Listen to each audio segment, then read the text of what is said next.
Sir, मुख्यमंत्री जी तो कहते हैं कि हर घर अनाज भी दिए जा रहे हैं, हर गरीब की आवाज भी सुनी जा रही है और मान सरकार जो है वो हर एक की भलाई के लिए काम कर रही है।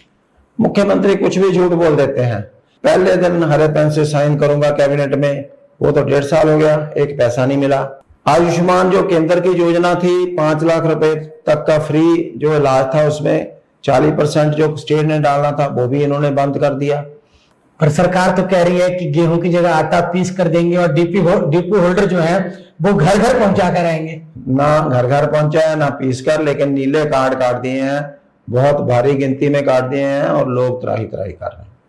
पंजाब के अंदर राज्यपाल बनवारी लाल पुरोहित जी और पंजाब के मुख्यमंत्री भगवंत मान जी के बीच इस समय जो पत्र युद्ध वो निर्णायक स्तर पर पहुंचता दिखाई दे रहा। मैं निर्णायक स्तर कह रहा हूं क्योंकि साफ तौर पे बनवारी लाल पुरोहित जी ने राष्ट्रपति शासन लगा देने की बात कह डाली। नमस्कार, मैं हूं बजरंगी पांडे और आप देख रहे हैं जीवीसी अपडेट। आज पंजाब के बहुत महत्वपूर्ण मुद्दे पर हमारे साथ चर्चा करने के लिए बने हुए हैं भारतीय जनता पार्टी के वरिष्ठ नेता और एक्टिव अधिवक्ता रहे, मुख्यमंत्री के सलाहकार भी रहे हैं और राजनीतिक ज्ञाता के साथ साथ कानून के अच्छे ज्ञाता हैं, कानून के विशेषज्ञ हैं। तो इन सब बातों पर चर्चा करने के लिए हमारे लिए इनसे अच्छे मेहमान कोई नहीं हो सकते। श्रीमान तीक्ष्ण सूद जी हमारे साथ बने, बहुत बहुत नमस्कार, सत श्री अकाल जी। सर, सबसे पहले तो सीधे तौर पे अगर दर्शकों के लिए आए तो आर्टिकल 356 का जो जिक्र किया जा रहा है हमारे राज्यपाल साहब की ओर से, सर आर्टिकल 356 क्या है? देखो, आर्टिकल 356 होता है कोई कॉन्स्टिट्यूशनल क्राइसिस हो जाता है किसी भी स्टेट में, तो गवर्नर रिकमेंड करते हैं कि ये सरकार जो है ये संविधान की जो सब जो पूर्ति करनी होती है वो नहीं कर रही, चाहे वो कानून व्यवस्था की है, चाहे वो संविधान को लागू करने की है, कानून को लागू करने की है, तो वो सिफारिश करते हैं गवर्नर की ये सरकार चल नहीं रही, संविधान की धाराओं की पूर्ति नहीं कर रही, इसलिए इस सरकार को भंग करके और राष्ट्रपति राज लगाया जाए और स्टेट्स में जो गवर्नर राज उसको बोलते हैं जी। तो 356 जो धारा है वो बहुत कम लगाई जाती है, बड़ी सोच समझ के लगाई जाती है। ना ही भारत सरकार की कोई ऐसी मंशा है कि किसी भी स्टेट में जबरदस्ती धारा 356 थोपी जाए, जैसा कि कांग्रेस के समय में होता रहा। मेरा ख्याल 80 से ज्यादा, शायद 88 समय धारा 356 का प्रयोग कांग्रेस की सरकारों ने किया।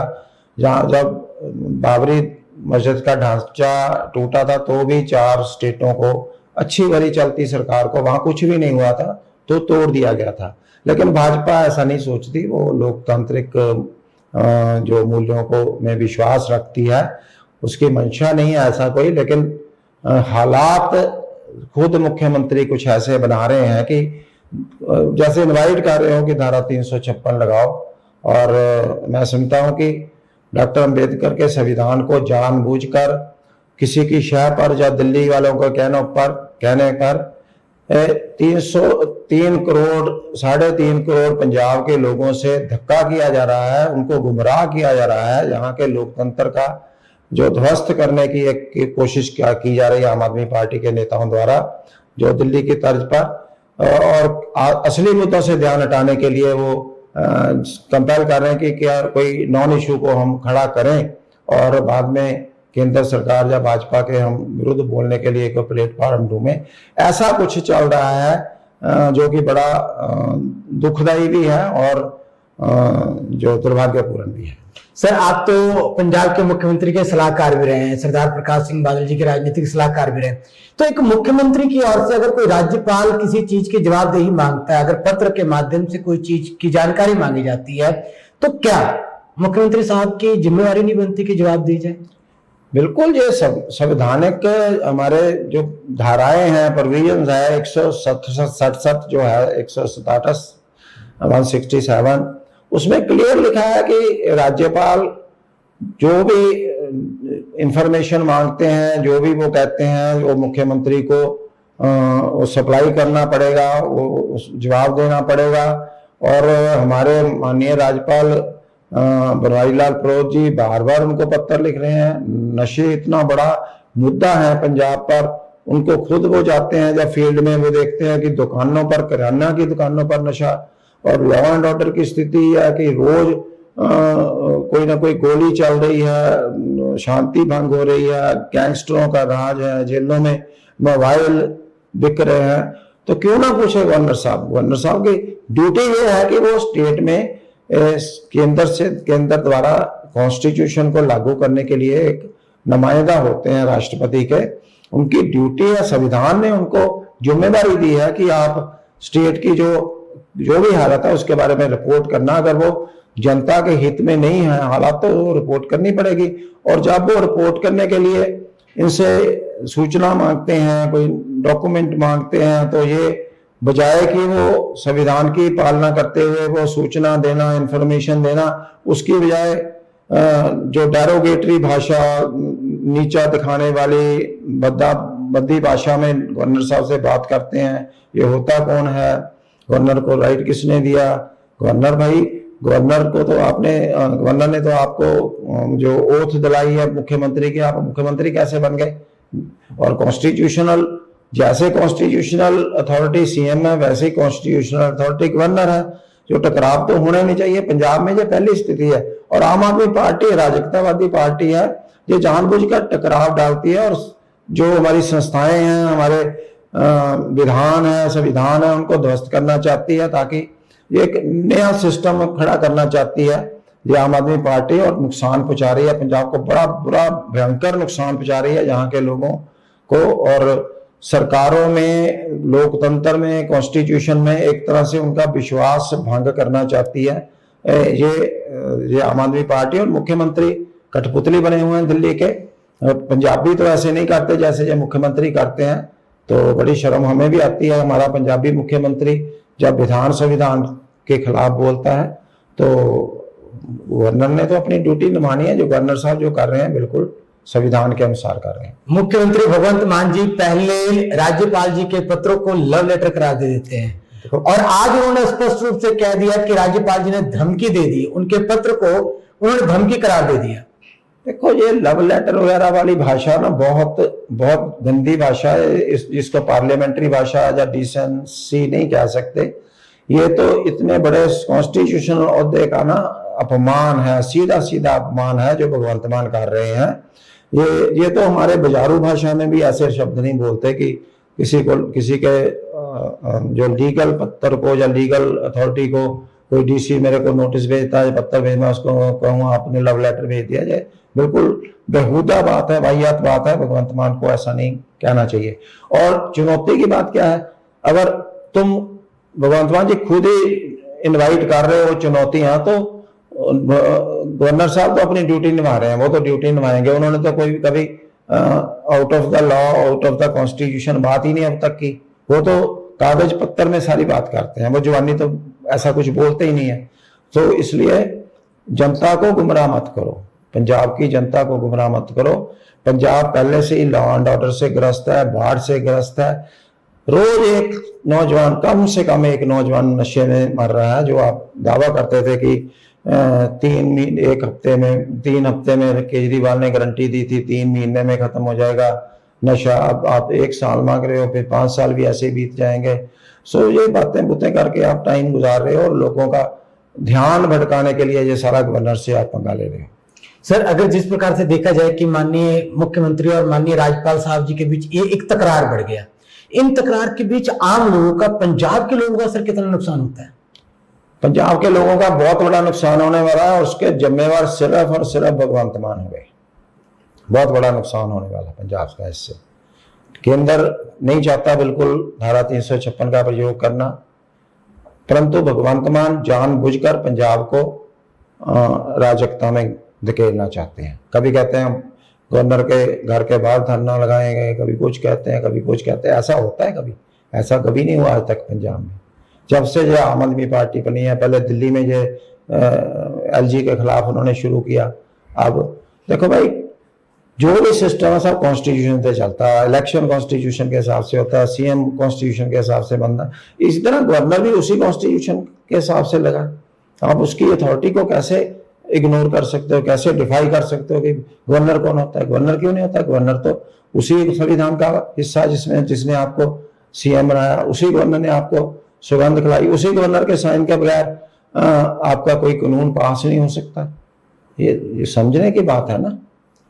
सर, जो आर्टिकल 124 है उसका क्या प्रावधान रखा गया संविधान में? ये आर्टिकल 124 नहीं है, आईपीसी की धारा 124 है जी। उसमें कोई भी ऑफेंस जो होता है ना, जुर्म होता है, अगर वो गवर्नर और या राष्ट्रपति के खिलाफ होता है, उसको बड़ा गंभीर माना जाता है। उसकी अवज्ञा करना, उसको उसको उसकी इज्जत के खिलाफ बोलना, उसके कहना ना मानना, तो राष्ट्रपति और गवर्नर के लिए कानून ने विशेषाधिकार बनाया है कि अगर उनके खिलाफ कोई ऐसा ऑफेंस डेफामेशन का या इंटिमिडेशन का या उनकी कॉन्स्टिट्यूशनल अथॉरिटी को चैलेंज करना, ना मानना, तो उसमें 7 साल तक की कैद है। कोई भी आदमी करे, चाहे वो मुख्यमंत्री हो, चाहे साधारण नागरिक हो, उसको कोई विशेष छूट नहीं है। गवर्नर का एक रिस्पेक्टेबल ओहदा है, उसका पद है, एक सम्मान पूर्वक पद है, और उसकी सम्मान ये कानून उसकी रखवाली के लिए है, और ऐसा करने वालों को सजा देता है कानून। सर, आप जिस प्रकार से आपने एक मुख्यमंत्री साहब के साथ राजनीतिक सलाहकार के तौर पे भी काम किया, अगर इस समय जो मुख्यमंत्री साहब जो भी अपने बयान दे रहे हैं, अगर वो संविधानों के खिलाफ जा रहे हैं, राज्यपाल साहब जी के जो नियम तय किए गए हैं, राज्य के जो नियम तय किए गए हैं, जिस प्रकार से एक राज्यपाल और मुख्यमंत्री के संबंध होने चाहिए, इन संबंधों को देख करके आपको क्या लगता है उनके जो सलाहकार है सही सलाह नहीं दे रहे? केवल गवर्नर को ही नहीं चैलेंज कर रहे वो मुख्यमंत्री। पिछली बार ये सुप्रीम कोर्ट गए थे, गवर्नर ने जब सेशन को लिए रोका था, तो सुप्रीम कोर्ट ने भी फरवरी महीने अपनी जजमेंट देकर इनको निर्देश दिए थे कि गवर्नर जो इन्फॉर्मेशन चाहते हैं उनको इन्फॉर्मेशन दो, आप भी होल्ड नहीं कर सकते, धारा 167 है। तो ये तो हाई कोर्ट को भी नहीं मानते। मैंने पहले ही कहा कि ये संवैधानिक संस्थाओं का अपमान करने पे तुले हैं, उनको महज तहस करने के लिए तुले हैं, और उनको नीचा दिखाने के लिए जो आम आदमी पार्टी और उसके मुख्यमंत्री, और सब कुछ दिल्ली के इशारे पे हो रहा है। पंजाबी ऐसा काम नहीं करता गलत। एक तरफ तकरार चल रही सर, दूसरी तरफ वो रोजगार की बात कर देते हैं कि कई हजार युवाओं को लगातार नौकरी दी जा रही, जो शिक्षक हैं उनको सीखने के लिए वर्तमान आंखों में धूल झोंक रहे हैं। हर सरकार में रूटीन से नौकरियां निकलती थी और रूटीन से नौकरियां जो पोस्टें भरती थी। हाँ, ये तो एक चपरासी की नौकरी को भी आप बांटने चले जाते हैं, ये सीएम का काम नहीं। सीएम का काम बड़े मुद्दों का के लिए है। ये तो सिर्फ अपनी जो पब्लिसिटी या प्रचार उसमें लगे रहते हैं। नौकरियां इससे ज्यादा हर सरकार के समय दी गई हैं और रूटीन में, और अभी भी ये चाहे तो लाखों की नौकरियां जो खाली पोस्टें हैं वो भरी जा सकती हैं, लेकिन नहीं भर रहे। और जो पक्के करने वाले मुलाजिम, उनको भी बड़ा भारी धोखा दिया। टीचरों को भी, जिनका रोज गुणगान करते कि मैंने पक्के कर दिए, वो पक्के नहीं क्यों हुए, सबको पता है। टीचर बिल्कुल नाराज है इनसे। उनको अभी भी कच्चे रखा है, उनको ना पेंशन है, ना छुट्टी है, ना कुछ भी है। तो सबको धोखा देने की कोशिश करते हैं। उनको कहते हैं पक्के हुए, पक्के तो हुए ही नहीं, कहीं लिखा ही नहीं, पक्कों के बराबर रखे भी नहीं। वहां एक ही स्कूल में एक चपरासी पीएन रेगुलर है जो ज्यादा पैसे ले रहा है और टीचर कम ले रहा है, तो पक्के कहां से हुए? आंखों में धूल झोंकना, झूठ बोलना और कानून को तोड़ना, ये इनकी एक दिनचर्या है आम आदमी पार्टी के नेताओं की और जो सरकार में लोग हैं, ये सबका ऐसा ही हाल है। और स्कूलों की बात करें तो देखो, स्कूल जो इंटरनेशनल लेवल के, यहाँ आज तक मैंने नहीं सुना स्कूल की छात्र गिरी और टीचर जो डेथ हो गई, इंजर्ड हो गए। ये बड़े क्लास इनका स्कूल है। हर बात पे झूठ बोलते हैं, हर बात पे झूठ बोलते हैं। महिलाओं को 1000 रुपया देंगे, कहाँ मिला अभी तक? हर बात में झूठ। सर, मुख्यमंत्री जी तो कहते हैं कि हर घर अनाज भी दिए जा रहे हैं, हर गरीब की आवाज भी सुनी जा रही है, और मान सरकार जो है वो हर एक की भलाई के लिए काम कर रही है। मुख्यमंत्री कुछ भी झूठ बोल देते हैं। सच्ची बात तो यह है कि जैसे मैंने बोला कि सभी 18 साल के ऊपर की बहनों को, माताओं को 1-1 हजार रुपया पहले दिन हरे पेन से साइन करूंगा कैबिनेट में, वो तो 1.5 साल हो गया, एक पैसा नहीं मिला। मुंह ताक रही हैं बहनें, राखी आ गई, दूसरी रक्षाबंधन आ गया, और जो मिल रहा था वो भी छीन रहे हैं। जो गरीब कल्याण की मोदी जी की फ्री वाली गेहूं है वो बांट रहे हैं, उसमें भी हेराफेरी हो रही है। बुढ़ापा पेंशन वो भी खत्म कर दी इन्होंने, वो भी नहीं मिल रही अब। आयुष्मान जो केंद्र की योजना थी 5 लाख रुपए तक का फ्री जो इलाज था, उसमें 40% जो स्टेट ने डालना था वो भी इन्होंने बंद कर दिया। और कोई भी जो चलती थी नीले कार्ड काट दिए, जिससे गरीब लोग बिल्कुल छटपटा रहे हैं। सो ये सरकार को उनकी आहें डूबेंगी जो हिसाब चल रहा है। जो सरकार का झूठ भी बोल रहे हैं और लोगों को तंग भी कर रहे हैं। हर चीज, बिजली इतनी महंगी कर दी है इन्होंने कि हिसाब ही नहीं है। सिर्फ प्रचार प्रचार प्रचार ही चलता है। बोलते हैं कि हम 2 रुपए 33 पैसे में यूनिट लेंगे, तो 10 रुपए में क्यों दे रहे हैं? पर सरकार तो कह रही है कि गेहूं की जगह आटा पीस कर देंगे और डीपी होल्डर जो है वो घर घर पहुंचा कर आएंगे। ना घर घर पहुंचा है ना पीस कर, लेकिन नीले कार्ड काट दिए हैं, बहुत भारी गिनती में काट दिए हैं और लोग त्राही त्राही कर रहे हैं। सो इन सब परिस्थितियों को लेकर के पंजाब के नौजवानों के अंदर और पॉलिटिकल साइंस को पढ़ने वाले, जो राजनीति शास्त्र को पढ़ने वाले विद्यार्थी हैं, वो इस समय जरूर इस मुद्दे पर चर्चा करना चाहते होंगे। सो आज बहुत महत्वपूर्ण मुद्दा यह है कि राज्यपाल साहब और मुख्यमंत्री साहब के बीच जो तकरार बढ़ रही है, उसका खमियाजा कहीं ना कहीं पंजाब के लोगों को और पंजाब के यूथ को भुगतना पड़ेगा। सो ये मामला बहुत जल्द शांत हो जाना चाहिए। इस विषय पर बात की आज हमारे साथ श्री तीक्ष्ण सूद जी ने। सब बहुत बहुत धन्यवाद। धन्यवाद जी। और सरकार की कमियों के साथ उनकी खामियों को भी गिनाया और बहुत ही हास्यप्रद तरीके से कि किस प्रकार से सरकार इस समय कार्य कर रही है। इस प्रकार के अन्य कार्यक्रम देखने के लिए लगातार जुड़े रहे जेवीसी अपडेट के साथ।